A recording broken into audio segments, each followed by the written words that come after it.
Hello friends, basic की special class में आप सभी लोगों का एक बार फिर से मोस्ट वेलकम है। और आज के इस वीडियो के अंदर हम डिस्कस करेंगे बीएससी फर्स्ट ईयर बॉटनी का सेकंड सेमेस्टर है algae, lichens and bryophyta. Friends, इस सेमेस्टर से लगभग 90% सिलेबस मैं कवर कर चुका हूं। आप चैनल के अंदर जाएंगे, आपको प्लेलिस्ट मिल जाएगा, या फिर आप इसी वीडियो के डिस्क्रिप्शन बॉक्स में जाएंगे, आपको एक लिंक मिलेगा। जैसे ही आप उस लिंक पर क्लिक करते हैं आप उस प्लेलिस्ट तक पहुंच जाएंगे। तो फ्रेंड्स, एल्गी से रिलेटेड जितने भी टॉपिक्स है वो सब मैं कवर कर चुका हूँ। लाइकेन से रिलेटेड जितने भी टॉपिक्स है वो भी मैं कवर कर चुका हूँ। और ब्रायोफाइटा से रिलेटेड कुछ टॉपिक जैसे कि पोगोनेटम, तो ये जो ब्रायोफाइटा है इसको भी कवर नहीं किया है। बाकी जितना भी टॉपिक्स है आपका रिक्सिया, मार्केंसिया, एंथोसिरोस, ये सब मैं कवर कर चुका हूँ। तो फ्रेंड्स, आज के इस वीडियो के अंदर हम डिस्कस करेंगे थैलेस ऑर्गेनाइजेशन ऑफ एल्गी। ये काफ़ी मोस्ट इंपॉर्टेंट क्वेश्चन है, एग्जाम पेपर में कई बार पूछा गया है और आप देखेंगे अपना कई बार रिपीट हुआ है। आप अपना सोल्ड पेपर उठाकर देखेंगे, कई सारी यूनिवर्सिटी के मैंने देखे सोल्ड पेपर उठा करके, तो ये बार बार रिपीट होता रहता है question, thallus organisation of algae. और इस वीडियो के अंदर हम थैलेस ऑर्गेनाइजेशन के साथ साथ एल्गी का हैबिटेट भी कवर करेंगे। रीजन यह है कि हैबिटेट से रिलेटेड कई सारे क्वेश्चन पूछे जाते हैं। 2 नंबर में शॉर्ट क्वेश्चन में कई बार पूछा जाता है what is epiphytic algae, what is endozoic algae, what is endophytic algae. इस तरह से शॉर्ट क्वेश्चन में व्हाट इज एक्वाइटिक एल्गी या कुछ एक्वाइटिक एल्गी या एक्वाइटिक ब्रायोफाइटा का नाम लिखिए। तो 2-2 नंबर में शॉर्ट क्वेश्चन में इस तरह के क्वेश्चंस पूछे जाते हैं। तो ये जो आपका जो छोटा सा पोर्शन रहता है हैबिटेट का एक टॉपिक रहता है, इसके अंदर एक्वाइटिक एल्गी, टेरेस्ट्रियल एल्गी, ठीक है। और ये जो अनयूजुअल हैबिटेट में जैसे कि एंडोफाइटिक, इपीफाइटिक, क्रिप्टोफाइटिक, थर्मल एल्गी या parasitic algae, symbiotic algae, lichens, ये 2 नंबर में शॉर्ट क्वेश्चन में पूछा जाता है। तो इस वीडियो के अंदर हम इसको भी कवर कर लेंगे। बाकी हमारा जो मेन टॉपिक रहेगा वो होगा thallus organisation of algae. Algae का पूरा थैलेस ऑर्गेनाइजेशन को हम डिटेल में स्टडी करेंगे। दोस्तों, ये जो क्वेश्चन है अगर एग्जाम पेपर में आता है, इसको अटेम्प्ट करना चाहिए नहीं करना चाहिए। सपोज आपके पास कभी ऐसा होता है कि अगर लॉन्ग क्वेश्चन में पूछा जाएगा तो आपके पास 2 ऑप्शन होंगे, ठीक है। जैसे फॉर एग्जांपल ये सेक्शन बी में क्वेश्चन में पूछा गया, ठीक है। आपके एग्जाम पेपर में सेक्शन बी में क्वेश्चन पूछा गया और साथ में एक और जो क्वेश्चन पूछा गया और वो दोनों के दोनों क्वेश्चन अगर आपको आते हैं तो आपको ये अटेम्प्ट करना चाहिए या उसके बदले में जो पूछा गया है उसको अटेम्प्ट करना चाहिए। तो पहली बात तो ये बेटर ये होगा कि आप जिसको एक्सप्लेन करें उसको अटेम्प्ट करना चाहिए। बट अगर आप इसको अच्छे से कवर कर लेते हैं तो आपको सपोज अगर 10 नंबर का क्वेश्चन है तो आपको डेफिनेटली 9 नंबर मिल जाएंगे। रीजन यह है कि इस क्वेश्चन के अंदर डायग्राम्स भी हैं और डायग्राम्स आप जितना अच्छा बनाएंगे, ठीक है, जितना कवर करेंगे, क्योंकि अब आपको ज़्यादातर चांसेस मिलेगा डायग्राम बनाने का, और जहाँ पर डायग्राम होगा बायोलॉजी के अंदर वहाँ पर आपको अच्छे मार्क्स मिलते हैं, थ्योरी के अंदर कवर करते हैं। तो अगर आपकी हैंडराइटिंग अच्छी है और साथ में डायग्राम भी अच्छा है, इसके अंदर आपको थ्योरेटिकल ज़्यादा कुछ लिखने की ज़रूरत नहीं है, ज़्यादा कुछ एक्सप्लेन करने की ज़रूरत नहीं है। बस आपको कुछ एग्जाम्पल याद रखने होंगे। जैसे फॉर एग्जाम्पल अगर हम बोलते हैं हेट्रोट्राइकस थैलस एल्गी, मतलब कि किसी एल्गी का जो थैलस है वो हेट्रोट्राइकस है या साइफोनेसियस है, ठीक है, या यूनिसेल्यूलर है, मल्टी सेल्यूलर है, तो इनका आपको एग्जाम्पल याद रखना होगा कि मल्टी सेल्यूलर एल्गी का एग्जाम्पल क्या है, सिनोबियल एल्गी क्या होता है, या फिर यूनिसेल्यूलर एल्गी का एग्जाम्पल, हेट्रोट्राइकस एल्गी का एग्जाम्पल। तो एग्जाम्पल्स आपको याद रखने होंगे अच्छे से, और उनका डायग्राम आप जितना अच्छा एक्सप्लेन करेंगे उसी के बेस पर आपकी मार्किंग होगी वो उस पर डिफाइन करता है। तो एग्जामिनर, मैंने कहा कई बार आपको कहा है कि आपका जो डायग्राम है वही आपका एक्सप्लेनेशन होता है। तो आज की इस वीडियो के अंदर मैं पूरा कवर कर दूंगा, जितना मैं इसमें कवर करता हूं अगर आप नोट करते हैं उसको, अगर आप उतना ही एक्सप्लेन करते हैं तो आपको डेफिनेटली, अगर 10 नंबर का क्वेश्चन है तो 9 नंबर, 7.5 नंबर क्वेश्चन है तो 7 नंबर डेफिनेटली मिल जाएंगे, ठीक है। बाकी इसके जब कभी कभी ऐसा होता है कि अगर आप इसके बदले कोई दूसरा क्वेश्चन अटैम्प्ट करते हैं तो अगर ये अलग बात है कि आपको वो भी क्वेश्चन आता है, बट आपको ये देखना पड़ेगा कि इन दोनों में से किस क्वेश्चन को अगर मैं करता हूँ, सपोज आपने देखा कि हाँ इस वाले क्वेश्चन को मैं अच्छे से एक्सप्लेन कर सकता हूँ, दैट मीन्स कि आप उसमें ज़्यादा मार्क्स ला सकते हैं। बल्कि वहीं पर जो दूसरा क्वेश्चन है आता वो भी आपको, बट उसको एक्सप्लेन करोगे तो हो सकता है आपको 5 ही नंबर मिले, 7.5 नंबर में आपको 5 ही नंबर मिले। तो यहाँ पर मार्किंग भी डिफाइन करती है आप किस तरीके से उसको अटेम्प्ट करते हैं। दोनों क्वेश्चन आता है बट आप अटेम्प्ट उसी को कीजिए जो आपको अच्छे से एक्सप्लेन कर सकें, या फिर जिसमें आपको लगे कि हाँ इसमें ज़्यादा मार्क्स मिल सकते हैं अगर मैं इसको एक्सप्लेन करता हूँ। तो चलिए दोस्तों स्टार्ट करते हैं। दोस्तों हेडिंग डालेंगे algae habitat and thallus organisation. Friends, algae का इंट्रोडक्शन, एल्गी का क्लासिफिकेशन और कई सारी इंपॉर्टेंट एल्गी की लाइफ साइकिल को मैं ऑलरेडी कवर कर चुका हूं। आप चैनल के अंदर जाएंगे आपको प्लेलिस्ट मिल जाएगा, और जैसा कि मैंने इंट्रोडक्शन में कहा कि आपको इसी वीडियो के डिस्क्रिप्शन बॉक्स में एक लिंक मिल जाएगा, जैसे आप लिंक पर क्लिक करेंगे आप कंप्लीट प्लेलिस्ट तक पहुंच जाएंगे। तो फ्रेंड्स देखो, एल्गी होता क्या है ये तो आप ऑलरेडी जान चुके हैं अगर आपने इंट्रोडक्शन देखा है। एक बार फिर से थोड़ा सा रिपीट कर देते हैं कुछ इंपॉर्टेंट पॉइंट्स। दोस्तों एल्गी को थैलोफाइटा में रखा गया, थैलोफाइटा ग्रुप में रखा गया, इसका रीज़न यह है कि एल्गी की जो प्लांट बॉडी है वो थैलोइड प्लांट बॉडी है, ठीक है। फंजाई की भी plant body thalloid plant body है, तो इन दोनों को, एल्गी और फंजाई, इन दोनों को थैलोफाइटा ग्रुप के अंदर रखा गया। अब यहाँ थैलोइड प्लांट बॉडी कैसी होती है, जैसे मैं फॉर एग्जांपल अगर मैं कहता हूँ कि एल्गी, इस एल्गी की जो प्लांट बॉडी है वो थैलस लाइक है, that means they are not differentiate into true leaf, stem and roots, यानी कि ये जो है लीव्स यानी कि पत्ती, जड़, तना, इन तीनों में डिफरेंशिएट नहीं हो पाती, ठीक है। ये जो इस तरह की प्लांट बॉडी जो होती है वो कंप्लीट रूप से true leaf, stem and roots में डिवाइड नहीं हो पाती। इस तरह की जो प्लांट बॉडी होगी उसको हम बोलेंगे थैलोइड प्लांट बॉडी, और इनके अंदर क्लोरोफिल प्रेजेंट है। क्लोरोफिल प्रेजेंट होने का मतलब यह है कि यानी कि फोटोसिंथेसिस करेंगे, और फोटोसिंथेसिस करने का मतलब यह हुआ कि ये जो है अपना फूड जो है खुद बनाएंगे, यानी कि ऑटोट्रॉफिक हैं, ठीक है। और अपना फूड खुद बना रहे हैं, यानी कि इनके अंदर रिजर्व फूड मटेरियल होगा जो कि डिफरेंट फॉर्म्स में होता है, ठीक है, और जनरली स्टार्च के फॉर्म में होता है। तो इसके अलावा इनकी जो सेल वाल, अगर आप देखें तो सेल वाल जो है वो जनरली सेलुलोज की बनी होती है, ठीक है, और भी कई तरह की बनी होती है, लेकिन हम जनरली बात करते हैं तो वो सेलुलोज की बनी होती है। एल्गी जो है यूनिसेल्युलर होती है, ठीक है, यानी कि सिंगल सेल की होती हैं, सिंगल सेल फॉर्म में भी पाई जाती हैं। मल्टी सेल्युलर होनी, यानी कि कई सारी सेल्स का ग्रुप एक मिलकर के एक एल्गी को बनाता है। तो यूनिसेल्युलर, मल्टी सेल्युलर, फिलामेंटस, ब्रांचिड, अनब्रांचिड, ठीक है, अलग अलग फॉर्म में इनका थैलस पाया जाता है। ऑटोट्रॉफिक होते हैं, ठीक है, और इनमें जो सेक्स ऑर्गन्स होते हैं वो यूनिसेल्युलर भी होते हैं, मल्टी सेल्युलर भी होते हैं। तो ये कुछ बेसिक पॉइंट्स हैं जो कि आपको याद रखने चाहिए, ठीक है। एल्गी की स्टडी को आप क्या बोलते हैं, फाइकोलॉजी, ठीक है। तो वो तो हम इंट्रोडक्शन में आप लोग वहाँ पर जाकर कवर कर सकते हैं। अभी हम डिस्कस करते हैं सबसे पहले हैबिटेट के बारे में, क्योंकि हैबिटेट से 2 नंबर में शॉर्ट क्वेश्चन कई बार मैंने देखा है रिपीट हुआ है, तो इसको आइए समझते हैं। दोस्तों हैबिटेट के बेस पर, on the basis of habitat, algae classified into 3 groups. Algae को आप 3 ग्रुप्स में डिवाइड कर सकते हैं सिर्फ हैबिटेट के बेस पर, ठीक है। हैबिटेट में अब देखो किस किस तरह के हैबिटेट हो सकते हैं। हैबिटेट का मतलब क्या हुआ, आवास स्थान, यानी कि वो जहाँ पर वो रहते हैं, जहाँ पर रह करके वो सर्वाइव कर जाते हैं, ठीक है। एल्गी कई जगह पर सर्वाइव कर जाता है, और ऐसे ऐसे प्लेसेस जहाँ पर मतलब दूसरे जो प्लांट्स होते हैं वहाँ पर सर्वाइव नहीं कर पाते, ऐसी जगह भी एल्गी सर्वाइव कर जाता है, ठीक है, सिम्बायोटिक एसोसिएशन के साथ, जैसे कि लाइकेन्स, ठीक है। तो आइए इन्हीं चीज़ों को हम, इन्हीं टर्म्स को हम आइए जानते हैं।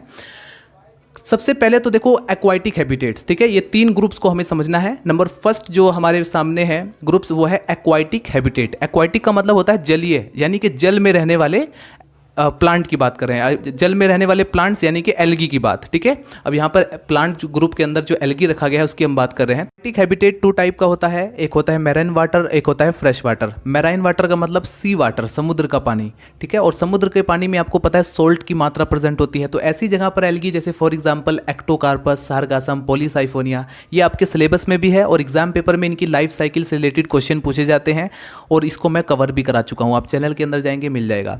दूसरा होता है फ्रेश वाटर, ठीक है, एक तो हो गया समुद्र का पानी, सिंपल मतलब कि जिसमें सॉल्ट प्रेजेंट होता है, ठीक है, लवणीय, इसको लवणीय जल भी बोलते हैं इसको हिंदी में।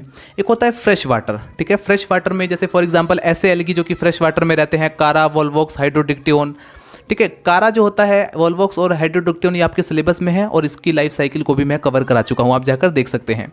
तो एक्वाटिक, अगर एग्जाम पेपर में 2 नंबर में शॉर्ट क्वेश्चन में पूछा जाए कि एक्वाटिक हैबिटेट्स में किन्हीं 2 एल्गी का नाम लिखिए जो कि एक्वाटिक हैबिटेट्स में रहते हैं, तो आप इनमें से इसका नाम लिख सकते हैं, ठीक है। अगर मैराइन वाटर में पूछे तो आप एक्टोकार्पस, सारगासम, पॉलीसाइफोनिया इनमें से लिख सकते हैं, और अगर फ्रेश वाटर में पूछे तो कारा, वोल्वॉक्स, हाइड्रोडिक्टियोन, ठीक है, इनके आप नाम मेंशन कर सकते हैं। अब आता है पॉइंट टेरेस्ट्रियल हैबिटेट, ठीक है। टेरेस्ट्रियल हैबिटेट यानी कि मिट्टी में, सोइल में रहने वाले, अब यहाँ पर जो सोइल में रहने वाले जितने भी एल्गी हैं उनको कहा जाता है इडेफोफाइट्स, ठीक है। अगर शॉर्ट क्वेश्चन में पूछा जाए व्हाट इज इडेफोफाइट्स, तो आप वहाँ पर लिख सकते हैं कि ऐसी एल्गी जो कि सोइल में रहती हैं उनको हम बोलते हैं इडेफोफाइट्स। अब यहाँ पर मॉइस्ट सोइल, जैसे कि मॉइस्चर, ऐसे सोइल जिसमें मॉइस्चर प्रेजेंट होता है, थोड़ी नमी प्रेजेंट होती है। तो सोइल यानी कि मिट्टी भी 2 प्रकार की हो सकती है, एक एसिडिक सोइल जिसमें मतलब कि एसिडिक मात्रा जो है लेवल ज़्यादा हो, ठीक है, और एक होता है एल्कलाइनिक सोइल, ठीक है। तो 2 तरह की मिट्टी हो सकती है, एक एसिडिक और एक एल्कलाइनिक। तो एसिडिक सोइल में रहने वाले जो एल्गी होते हैं, जैसे फॉर एग्जांपल फ्रिस्चेल्ला, ठीक है, और कुछ एल्गी जो है एल्कलाइनिक सोइल में रहते हैं, जैसे फॉर एग्जांपल ऑसिलेटोरिया एल्गी या स्काइटोनिमा एल्गी या नोस्टोक एल्गी, ठीक है। तो ये एग्जाम्पल है एल्कलाइनिक सोइल में रहने वाले और ये एसिडिक सोइल में रहने वाले। तो ये तो था बिल्कुल सिंपल। और देखो शॉर्ट क्वेश्चन कहाँ पर ज़्यादा पूछा जाता है एग्जाम पेपर में, वो है अनयूजुअल हैबिटेट। ये जो नीचे वाले हैं इनमें डेफिनेशन के साथ आपसे पूछा जाएगा और एग्जाम्पल भी, तो इसको जरा ध्यान से नोट करिए, ठीक है। पहला है इपीफाइटिक एल्गी, ठीक है। एपीफाइटिक एल्गी मतलब कि जैसे फॉर एग्जांपल आपने देखा होगा कुछ चट्टानें हैं, चट्टानों के ऊपर भी एल्गी रह सकती हैं, ठीक है। गीली चट्टान होती है, गीला पेड़ होता है, तो उन पर भी एल्गी रहती है एपीफाइटिक, उसी को कहा जाता है एपीफाइटिक। ऐसी एल्गी जो कि किसी चट्टान पर, किसी पेड़ पर चिपकी हुई पाई जाती है, सर्वाइव कर जाती हैं, तो उसको कहा जाता है एपीफाइटिक हैबिटेट, ठीक है। वो एल्गी का एपीफाइटिक हैबिटेट कहलाएगा। जैसे for example Ulothrix and spirogyra, ठीक है। यूलोथ्रिक्स अपने होल्ड फास्ट की हेल्प से किसी चट्टान के किनारे जाकर चिपक जाता है, आप लोग जानते हैं, ठीक है। यूलोथ्रिक्स और उडोगोनियम काफी ज्यादा इंपॉर्टेंट टॉपिक है और इसकी लाइफ साइकिल को मैं ऑलरेडी कवर करा चुका हूं, और ठीक है, तो इसको भी आप नोट कर सकते हैं। एक होता है सिम्बायोटिक एल्गी, ठीक है। सिम्बायोटिक एल्गी का सबसे अच्छा एग्जांपल है lichens, azolla and Anabaena. Lichens जो होता है वो फंगल कंपोनेंट का भी बना होता है, एल्गी का एल्गल कंपोनेंट का भी बना होता है, यानी कि इसके अंदर फंजाई के भी कंपोनेंट प्रेजेंट होते हैं और एल्गी के भी कंपोनेंट प्रेजेंट होते हैं। तो इस तरीके से ना तो ये पूरी तरीके से एल्गी इन्हें कहा जा सकता है और ना ही इन्हें पूरी तरीके से फंजाई कहा जा सकता है। और ये इन दोनों का जो एसोसिएशन है, फंगल और एल्गल कंपोनेंट का जो एसोसिएशन है, इसको कहा जाता है लाइकेन्स। लाइकेन्स वो चीज़ है, जैसे फॉर एग्जांपल एक ऐसी जगह है जहाँ पर एल्गी सर्वाइव कर सकती है, ठीक है, जैसे किसी मॉइस्चर प्लेसेस पर। लेकिन कुछ ऐसी प्लेसेस जहाँ पर ना तो एल्गी सर्वाइव कर पाती हैं और ना ही फंजाई सर्वाइव कर पाते हैं। तो ऐसी कंडीशन में ये जो लाइकेंस है, जैसे फॉर एग्जांपल किसी बड़ी सी चट्टानों पर और कई ज़्यादा ऊंचाई हाइट पर, ऐसी जगह पर क्या होता है कि एल्गी ना तो एल्गी सर्वाइव कर पाती है और ना ही फंजाई। ये जो लाइकेंस होते हैं ऐसी जगह सर्वाइव कर पाते हैं, क्योंकि इसका रीज़न यह है कि ये दोनों के दोनों जो कंपोनेंट हैं एक दूसरे के साथ सिम्बायोटिकली रहते हैं, सिम्बायोटिकली एसोसिएशन शो करते हैं। इससे ये एक दोनों को लाभ पहुंचाते हैं। तो लाइकेंस का टॉपिक अगर आपने पढ़ा है तो आप समझ जाएंगे। एजोला एनाबिना भी सिम्बायोटिक एल्गी का एक अच्छा एग्जाम्पल है। आगे बढ़ते हैं पैरासाइटिक एल्गी। पैरासाइटिक एल्गी का सबसे अच्छा एग्जाम्पल है सिफेल्यूरोस। सिफेल्यूरोस जो होता है वो चाय की पत्तियों पर जैसे ब्राउन कलर का एक स्पॉट जो है क्रिएट कर देता है। तो वो जो है चाय की पत्तियों पर पैरासाइटिक की फॉर्म में, ठीक है, पैरासाइटिक फॉर्म में रहता है। आगे है थर्मल एल्गी। थर्मल एल्गी में कुछ एल्गी ऐसी रहती है जो कि हॉट वाटर लगभग 70 से 85 डिग्री सेल्सियस पर भी सर्वाइव कर जाती हैं हॉट वाटर स्प्रिंग्स के अंदर। जैसे फॉर एग्जांपल, इसका एग्जांपल आप नोट कर सकते हैं, फॉर्मिडियम एल्गी एंड मेस्टिगोक्लेडस, ठीक है। आगे बढ़ते हैं क्रिप्टोफाइटिक एल्गी। क्रिप्टोफाइटिक वो एल्गी होती हैं जो कि पोलर रीजन यानी कि काफ़ी ज़्यादा जहाँ पर ठंड होती है, आइस रीजन जो होता है, ऐसी जगह पर सर्वाइव कर जाती हैं, ठीक है। और ये जो है बर्फ़ में रेड कलर का आपको यहाँ पर स्पॉट्स दिखाई दे रहा होगा। ये जो है इसका एग्जाम्पल है क्लेमाइडोमोनास निवेलिस, ठीक है। तो अगर शॉर्ट क्वेश्चन पूछा जाए व्हाट इज क्रिप्टोफाइटिक एल्गी, तो क्रिप्टोफाइटिक एल्गी वो होती है जो कि पोलर रीजन में रहती है, बिल्कुल ठंडे प्रदेश में, ठीक है। ऐसा रीजन जहाँ पर चारों तरफ बर्फ हो, एकदम ठंडा रीजन हो, ऐसी जगह पर क्लेमाइडोमोनास निवेलिस एल्गी जो है वो सर्वाइव कर जाती है। आगे है एंडोफाइटिक एल्गी। एंडो का मतलब आंतरिक, फाइटिक का मतलब प्लांट, और एल्गी मतलब आप समझ सकते हैं कि ऐसी एल्गी जो कि किसी प्लांट के अंदर सर्वाइव कर जाती है। जैसे फॉर एग्जाम्पल नोस्टॉक। नोस्टॉक जो होता है वो एंथोसिरोस ब्रायोफाइटा के अंदर जो है रहता है, ठीक है। तो इस तरह की जो एल्गी है उसको कहेंगे हम एंडोफाइटिक एल्गी, ठीक है। आगे पॉइंट है एंडोजोइक एल्गी। तो एंडोफाइटिक का मतलब तो प्लांट हो जाएगा, ठीक है, और एंडोजोइक का मतलब हो जाएगा एनिमल्स। तो यानी कि वो ऐसी एल्गी जो कि एनिमल्स के बॉडी के अंदर रहती हैं। जैसे फॉर एग्जांपल क्लोरेला। क्लोरेला जो होता है वो हाइड्रा या स्पंज के बॉडी के अंदर रहता है, ठीक है, ऐसी जगह पर सर्वाइव करता है। तो इस तरह की जो एल्गी होंगी उसको हम बोलेंगे एंडोजोइक एल्गी। एक होती ये हो गया एंडोफाइटिक एल्गी, ये हो गया क्रिप्टोफाइटिक जो कि बर्फ में, ठीक है। आपको सिर्फ कुछ पॉइंट्स याद रखने हैं। कौन कौन से पॉइंट्स मैं आपको बता देता हूँ। जैसे ये इपीफाइटिक मतलब, ईपी का मतलब आप तुरंत समझिए जाइए कि किसी टहनी पर, किसी भीगी प्लांट पर या किसी चट्टान पर ये चिपके हुए पाए जाते हैं। जैसे फॉर एग्जांपल लाइकेंस का भी एग्जांपल दे सकते हैं, ठीक है। ऐसे तो यूलोथ्रिक्स उडोगोनियम अच्छा एग्जांपल है, ये होल्ड फास्ट के थ्रू चिपका रहता है। तो एपीफाइटिक जहाँ भी यूज़ हो आप समझ जाइए कि जो एल्गी है वो किसी चीज़ से चिपक करके सर्वाइव कर रही है, ठीक है। सिम्बायोटिक का मतलब कि वहाँ पर आपस में सिम्बायोटिक एसोसिएशन देखने को मिल रहा है, सहचार्य देखने को मिल रहा है। मतलब एक चीज़ दोनों जो ग्रुप हैं, चाहे वो एल्गी हो या फंजाई हो या फिर जिस चीज़ से वो अटैच हो, उसको जो है एक दूसरे से ये दोनों एक दूसरे को लाभ पहुँचा रहे हैं, प्रॉफिट दे रहे हैं, इसको कहा जाता है सिम्बायोटिक एसोसिएशन। पैरासाइटिक का मतलब आप समझ सकते हैं, पैरासाइटिक का मतलब यहाँ पर आप समझते हैं किसी होस्ट के ऊपर, ठीक है, कोई भी सेल है किसी होस्ट के ऊपर जो है पूरी तरीके से डिपेंड करती है तो उसको बोलते हैं पैरासाइटिक एल्गी। तो ऐसी एल्गी भी है जैसे सिफोली रोज जो होती है वो चाय की पत्ती के ऊपर जो है होस्ट के रूप में, ठीक है, चाय की पत्तियां होस्ट का काम करती हैं और ये जो है उसके ऊपर परजीवी के रूप में रहता है, पैरासाइटिक के फॉर्म में रहता है, ठीक है, कंप्लीटली उस पर डिपेंड हो जाता है। थर्मल एल्गी, अब ऐसी एल्गी, थर्मल का मतलब ये आप समझ जाइए कि वहाँ पर ऐसी एल्गी की बात की गई है जहाँ पर किसी जो 70 से 85 डिग्री सेल्सियस पर भी सर्वाइव कर जाती हैं। इसका एग्जांपल आप लिख देंगे। क्रिप्टोफाइटिक का मतलब आप समझ जाइए कि ज़्यादा ठंड रीजन, पोलर रीजन पर जहाँ पर ज़्यादा ठंड आता हो। एंडोफाइटिक, अगर फाइटिक लग जाए तो समझ जाइए प्लांट की बात हुई है, यानी कि प्लांट के अंदर रहने वाली एल्गी, और जोइक लग जाए तो समझ जाइए कि एनिमल के अंदर रहने वाली एल्गी, ठीक है। तो ये सारे वो हैबिटेट हैं जहाँ पर एल्गी रह सकती है, ठीक है। और एग्जाम पेपर में अनयूजुअल हैबिटेट्स ज़्यादातर एग्जाम में पूछा जाता है, ठीक है। बाकी आपसे ये भी पूछा जा सकता है कि किन्हीं दो जलीय ब्रायोफाइटा के नाम लिखिए, एक्वाटिक ब्रायोफाइट्स के नाम लिखिए। तो ये सब आपको याद रख लेना है, ठीक है। तो इसको फटाफट नोट कीजिए। दोस्तों हेडिंग डालेंगे थैलेस ऑर्गेनाइजेशन ऑफ एल्गी। दोस्तों एल्गी के थैलेस ऑर्गेनाइजेशन के ऊपर अगर लॉन्ग क्वेश्चन पूछा जाता है तो आप यहाँ से स्टार्ट कर सकते हैं। एल्गी के थैलेस ऑर्गेनाइजेशन को आप ध्यान से देखें तो ये यूनिसेल्यूलर से मल्टी सेल्यूलर फॉर्म्स में पाए जाते हैं, यानी कि ये जो है अपनी मॉर्फोलॉजी में काफ़ी सारा वेरिएशन, शेप साइज में काफ़ी सारा वेरिएशन शो करते हैं। अगर आप इनकी प्लांट बॉडी देखें तो जनरली आप कहेंगे थैलोइड प्लांट बॉडी है, ठीक है। प्लांट बॉडी इनकी थैलोइड होती है, बट ये यूनिसेल्यूलर से मल्टी सेल्यूलर होते हैं शेप साइज में। जैसे फॉर एग्जांपल कुछ हेट्रोट्राइकस होते हैं, कुछ फिलामेंटस होते हैं, कुछ ओवल शेप में होते हैं, तो क्या डिफरेंट डिफरेंट फॉर्म्स में पाए जाते हैं। कुछ मोटाइल्स होते हैं, कुछ नॉन मोटाइल्स होते हैं, तो अलग अलग फॉर्म्स में ये पाए जाते हैं।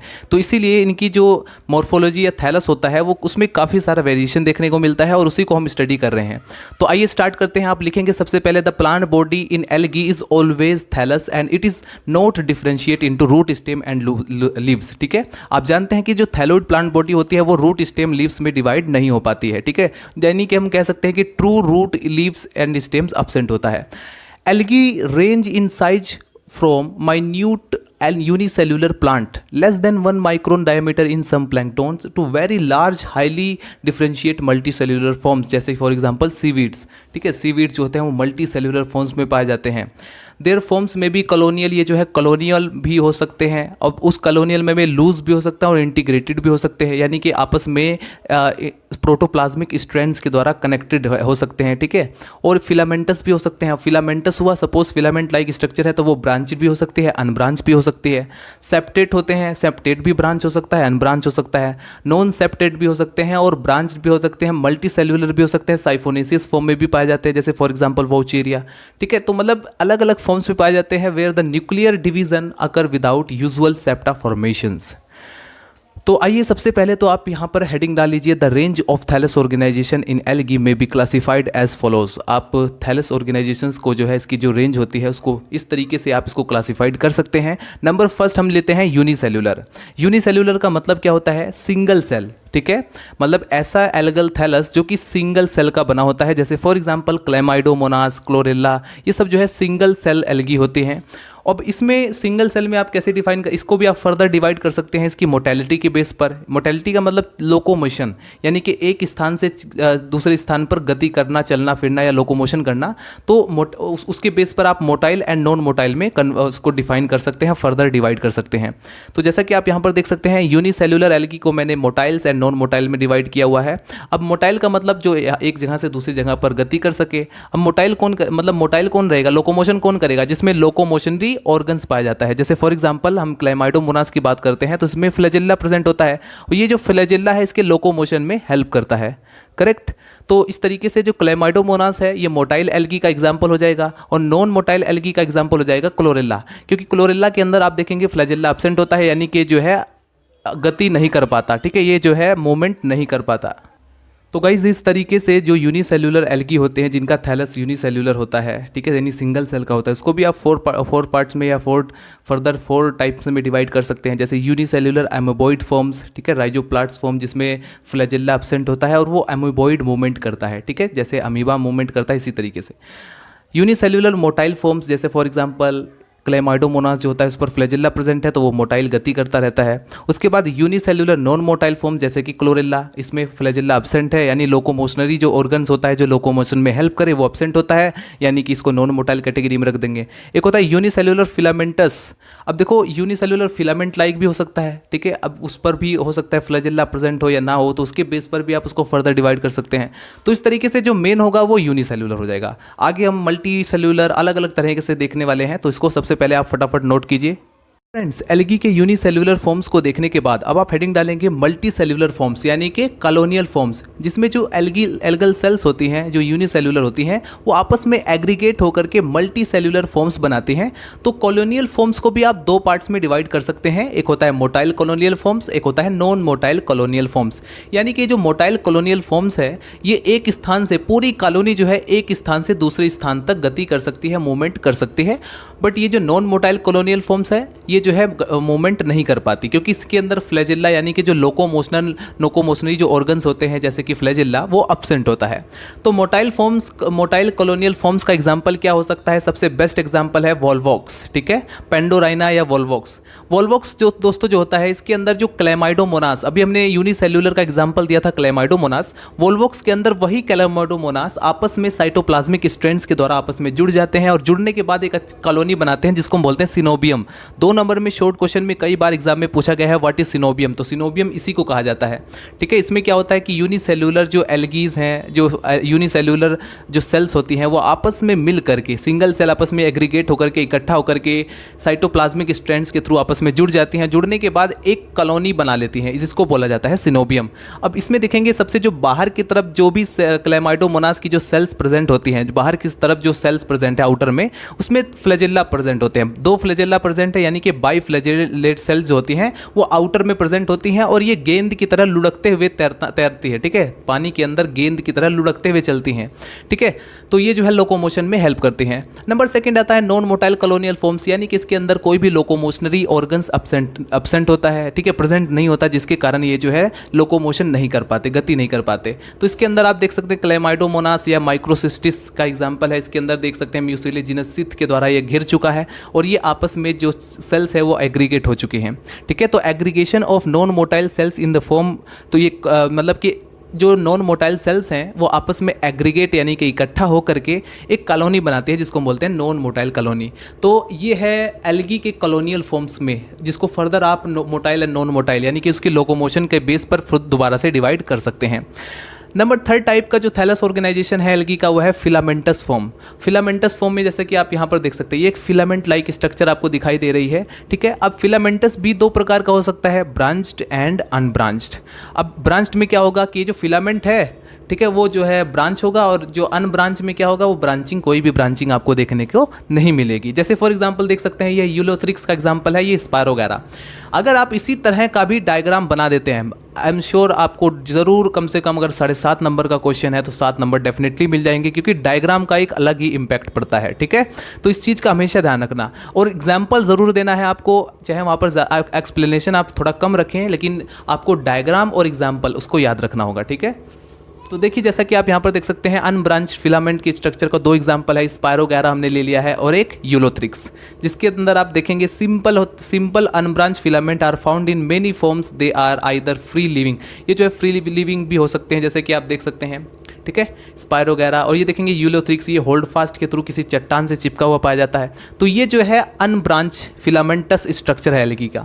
ब्रांच में आप देखेंगे जैसे क्लैडोफोरा मोस्ट इंपॉर्टेंट टॉपिक है। अच्छा, ये क्लैडोफोरा जो होता है ये कहाँ पाया जाता है? आपने पाइला ग्लोबोसा देखा होगा, पाइला ग्लोबोसा के बारे में मैंने फर्स्ट ईयर में जूलॉजी के अंदर मैंने काफ़ी कुछ मतलब उसका पूरा टॉपिक ही कवर कर दिया है, काफ़ी इंपॉर्टेंट क्वेश्चन आते हैं उससे। तो दोस्तों वो जो पाइला होता है उसकी जो शेल होती है उसके ऊपर ये जो है पाया जाता है। क्लैडोफोरा जो है उसके ऊपर ग्रीन कलर की एल्गी जो है इसके अंदर पाई जाती है। तो ये अलग ही तरीके का उसके जो है कलर शेप प्रोवाइड करा देता है पाइला को, पाइला की शेल का कलर ही चेंज करवा देता है। तो ये वो एल्गी है जो कि पाइला के ऊपर इपीफाइटिक के रूप में पाया जाता है, ठीक है। तो ये ब्रांच्ड होता है, मेन एग्जांपल ये मैं बताना चाह रहा था कि ये जो एल्गी है ये ब्रांच्ड के अंदर आएगा। और भी है एग्जांपल जैसे स्काइटोनिमा, क्लाइडोफोरा, ये दोनों के दोनों जो है ब्रांच्ड होते हैं। और ये जो है आप डायग्राम भी इजीली बना सकते हैं एग्जाम पेपर में, इसलिए मैंने इसका डायग्राम आपको दिया। ठीक है, the simple branch filament with single row of cells and basal attach to cells holdfast और हेट्रो इज कॉमन। ठीक है, hapteron is common, holdfast और हेप्ट्रॉन्स के थ्रू जो है कॉमनली चिपके रहते हैं। और दूसरा पॉइंट ये है दोस्तों, ये जो ब्रांच फिलामेंट होता है ये हेट्रोट्राइकस फॉर्म में भी पाया जाता है। ठीक है, मतलब डिफरेंट फॉर्म्स में। हेट्रोट्राइकस फॉर्म क्या होता है वो भी मैं आपको बता देता हूँ। पहले तो आप इतना नोट कर लेंगे, कॉलोनी फॉर्म में आप ऐसे बना लेंगे। कॉलोनियल फॉर्म का एग्जांपल भी है, आप खुद उसको डिफाइन भी कर सकते हैं कॉलोनी फॉर्म को, कि इसमें जो सेल्स होती हैं वो आपस में एग्रीगेट होकर के एक कॉलोनी बना लेती हैं। ठीक है, फिलामेंटस फॉर्म में आप यहाँ पर एग्जांपल दे सकते हैं और इसको फर्दर 2 पार्ट्स में भी डिवाइड कर सकते हैं। अब मैं बताता हूँ हेट्रोट्राइकस के बारे में।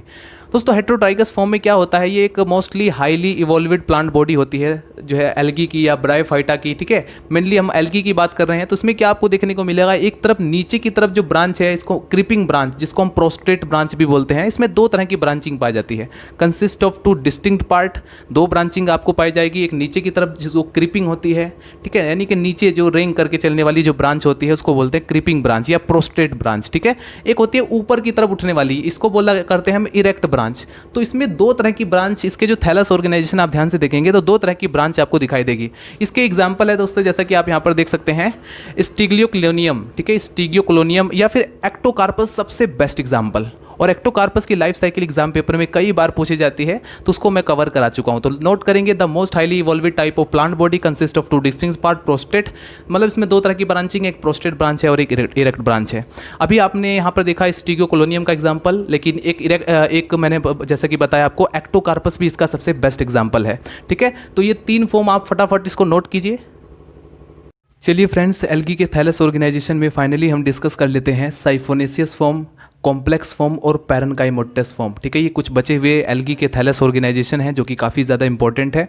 और इसमें आपको देखो क्या करना है, जैसे साइफोनेसियस फॉर्म पर कभी कभी 2 नंबर में शॉर्ट क्वेश्चन पूछा जाता है, तो आप लिख सकते हैं। एमएससी और बीएससी दोनों में पूछा जाता है बॉटनी के अंदर, तो इसमें आप इसका एग्जाम्पल लिख सकते हैं। जैसे सबसे अच्छा एग्जाम्पल इसका वाउचेरिया है। वाउचेरिया की जो प्लांट बॉडी होती है साइफोन लाइक होती है। ठीक है, और इसमें जो है सेप्टा का फॉर्मेशन नहीं होता है, ओनली सेक्सुअल रिप्रोडक्शन के दौरान ही इसमें सेप्टा बनता है। ये एमसीक्यूज के लिए नोट करेंगे। ठीक है, वरना इसकी कंप्लीट लाइफ साइकिल में वाउचेरिया में कभी भी आपको सेप्टा नहीं दिखाई देगा, सिर्फ सेक्सुअल रिप्रोडक्शन के दौरान इसमें बनता है। तो वाउचेरिया की लाइफ साइकिल, कारा की लाइफ साइकिल, पॉलीसाइफोनिया की लाइफ साइकिल, सार्गासम की लाइफ साइकिल, ये सब मैं ऑलरेडी कवर कर चुका हूँ। आप चैनल के अंदर जाएंगे, प्लेलिस्ट आपको मिल जाएगा। तो आइए डिस्कस करते हैं साइफोनेसियस फॉर्म के बारे में। दोस्तों साइफोनेसियस फॉर्म की कुछ इंपॉर्टेंट बातें यह है कि इनका जो थैलस होता है वो इरेगुलर शेप का होता है, मतलब किधर भी ये जो है कहीं भी ब्रांच निकल जाती है, कोई लिमिटेड नहीं है कि हाँ यहीं पर ब्रांच जो है इसकी जो ब्रांच है वो सिर्फ यहीं से ही ग्रो कर सकती है, कहीं से भी। इरेगुलर शेप के होते हैं, सेप्टा एब्सेंट होता है इसके अंदर। ठीक है, the structure is integrated and multinucleate और सिनोसिटिक होता है, करेक्ट। और उसके बाद हम यहाँ पर इसको और भी कुछ एग्जाम्पल है, जैसे बोट्रिडियम। वाउचेरिया के अलावा साइफोनेसियस फॉर्म एल्गी के और भी कुछ एग्जाम्पल हैं, जैसे कि Botrydium. The number of algae belong to the Siphonales, जैसे कि वाउचेरिया एंड बोट्रिडियम। तो ये आप एग्जाम्पल दे सकते हैं वाउचेरिया के अंदर। और वाउचेरिया में सेक्सुअल रिप्रोडक्शन भी आप यहाँ पर दिखा सकते हैं, जैसे उगोनियम एंड एंथ्रीडियम। उगोनियम जो होता है वो फीमेल रिप्रोडक्टिव ऑर्गन होता है वाउचेरिया के अंदर, और एंथ्रीडियम जो होता है वो मेल ऑर्गन होता है। तो इस तरह से आप डायग्राम बना करके ईजिली आप डायग्राम इस तरह से बना सकते हैं। उसके बाद नंबर 6 फॉर्म आता है एल्गी का कॉम्प्लेक्स फॉर्म। कॉम्प्लेक्स फॉर्म में क्या होता है, इसमें चीज़ें काफ़ी जटिल हो जाती हैं। जैसे एल्गी का जो फॉर्म है ये कुछ ज़्यादा ही एडवांस टाइप का डेवलप फॉर्म है। कारा के बारे में आप देख सकते हैं, कारा की लाइफ साइकिल एग्जाम पेपर में कई बार रिपीट की गई है। और इससे रिलेटेड जो शॉर्ट क्वेश्चन है, इसके वेजिटेटिव रिप्रोडक्शन से रिलेटेड या इसके सेक्स ऑर्गन से रिलेटेड जो क्वेश्चन पूछे जाते हैं शॉर्ट क्वेश्चन में, कई बार पूछे जाते हैं। तो कारा को आप बिल्कुल भी इग्नोर ना करना, उसको बिल्कुल टॉपिक को क्लियर कर लीजिए। ठीक है, वो मैं ऑलरेडी करा चुका हूँ। तो देखिए कॉम्प्लेक्स फॉर्म का सबसे अच्छा एग्जांपल है कारा। और कारा में आप देखेंगे इसमें 2 तरह की ब्रांच निकलती है। लिमिटेड ग्रोथ ब्रांच, मतलब वो ब्रांच जो कि जिसकी ग्रोथ जो होती है वो लिमिटेड रहती है, जैसे कि आप देख सकते हैं। ठीक है, नोड्स एंड इंटरनोड्स में डिवाइड होती है इसकी प्लांट बॉडी।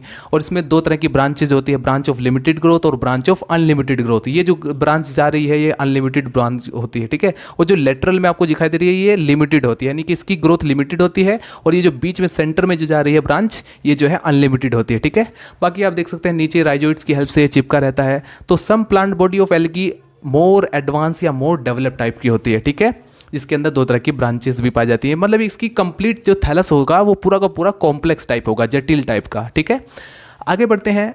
पैरेनकाइमेटस फॉर्म, दोस्तों सबसे अच्छा एग्जाम्पल पॉलीसाइफोनिया, अल्वा, सारगासम, ये सब जो है पैरेनकाइमेटस फॉर्म, एल्गी के जो थैलस ऑर्गेनाइजेशन है उसमें पैरेनकाइमेटस फॉर्म भी पाए जाते हैं।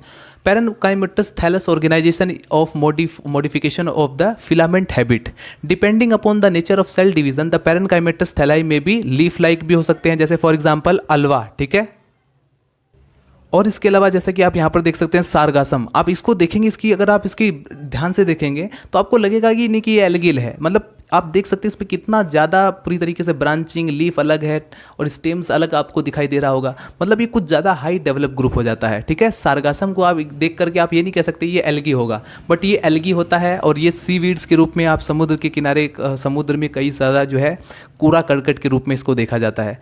Polysiphonia, red algae, Ulva, Sargassum. ठीक है, तो ये है पूरा पैरेनकाइमेटस फॉर्म, और पैरेनकाइमेटस फॉर्म के ये एग्जाम्पल है, और ये साइफोनेसियस का है और ये कॉम्प्लेक्स का है। तो ये था दोस्तों थैलस ऑर्गेनाइजेशन ऑफ एल्गी। अभी तक हम एल्गी में एल्गी का इंट्रोडक्शन कवर कर चुके हैं, क्लासिफिकेशन कवर कर चुके हैं, और जितनी भी आपकी एग्जामिनेशन पेपर में इंपॉर्टेंट लाइफ साइकिल है उसको कवर कर चुके हैं। और इस वीडियो में हमने कवर कर लिया है थैलस ऑर्गेनाइजेशन के बारे में। नेक्स्ट वीडियो में डिस्कस करूंगा इकोनॉमिक इंपॉर्टेंस ऑफ एल्गी, जो कि एग्जाम पेपर में कई बार पूछा जाता है, और कुछ बचे हुए एल्गी जैसे कि नोस्टॉक, ऑसिलेटोरिया, इनकी लाइफ साइकिल को भी हम कवर करेंगे। फिर ब्रायोफाइट्स। तो जितना भी आपका सिलेबस है फर्स्ट ईयर का वो लगभग मैं जूलॉजी, बॉटनी और केमिस्ट्री का कवर कर चुका हूँ। केमिस्ट्री का केमिस्ट्री ज़ूम चैनल पर आपको मिल जाएगा। सो गाइस, उम्मीद करता हूँ ये वीडियो आपको पसंद आया हो। अगर आपको पसंद आया तो प्लीज़ लाइक करें और चैनल को सब्सक्राइब कर दें अगर आपको इसी तरह की और भी वीडियोस चाहिए तो। मिलते हैं दोस्तों नेक्स्ट वीडियो में। Bye bye, Tata.